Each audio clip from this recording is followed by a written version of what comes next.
ایک سعودی تاجر کا بیان ہے کہ میں اور میرا دوست سعودی شہر بریدہ میں تجارت کرتے تھے۔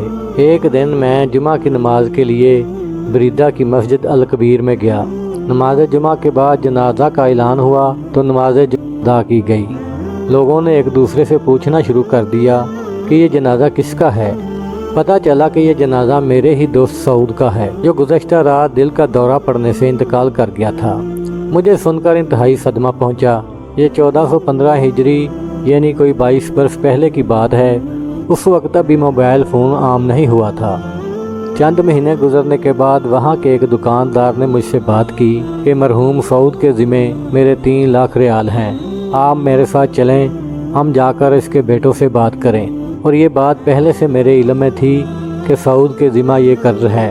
چنانچہ ہم مرحوم کے بیٹوں کو ملے، بات چیت ہوئی تو انہوں نے بغیر کسی ٹھوس ثبوت کے رقم لوٹانے سے صاف انکار کر دیا اور کہا کہ ہمارے باپ نے تو صرف 6 لاکھ ریال چھوڑا ہے، اگر 3 لاکھ ہم آپ کو دیتے ہیں تو پھر ہمارے پاس کیا بچے گا۔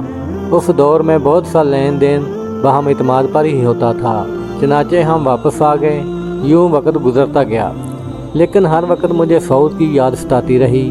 یہی سوچتا رہا کہ نہ جانے قرض نہ چکانے سے قبر میں اس کے ساتھ کیا بیت رہی ہوگی۔ ایک دن میں نے اپنے پیارے دوست کا قرض چکانے کا عزم کر لیا۔ اس ارادے کے بعد پھر مجھے 2 دن تک نیند نہیں آئی۔ جب بھی میں سونے کے لیے آنکھیں بند کرتا تو سعود کا مسکراتا ہوا چہرہ میرے سامنے آ جاتا، گویا وہ میری مدد کا منتظر ہو۔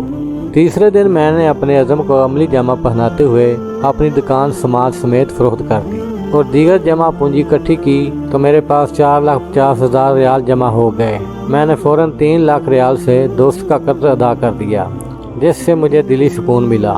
اس ادائیگی کے 2 ہفتے بعد وہی شخص جس کو میں نے 3 لاکھ ادا کیے تھے میرے پاس آیا اور کہنے لگا کہ مجھے پتہ چلا ہے کہ آپ نے اپنا سب کچھ بیچ کر یہ پیمنٹ کی ہے، لہذا میں 1 لاکھ ریال سے دستبردار ہوتا ہوں۔ یہ کہہ کر اس نے 1 لاکھ ریال مجھے واپس کر دیا اور مارکیٹ میں دوسرے تاجروں کے ساتھ بھی اس واقعہ کا تذکرہ کیا کہ مخلص دوست نے کمال کی مثال قائم کر دی ہے۔ چند دن گزرے کہ ایک تاجر کا فون آیا۔ اس نے پیشکش کی کہ میرے پاس 2 دکانوں پر مشتمل ایک سٹور ہے جو میں آپ کو بلا معاوضہ دینا چاہتا ہوں۔ میں نے اس کی پیشکش کو قبول کیا، مزدور لگا کر دکانوں کی صفائی کی۔ اسی دوران سامان سے لدا ہوا ایک بڑا ٹرک میری دکانوں کے سامنے آ کر رکا۔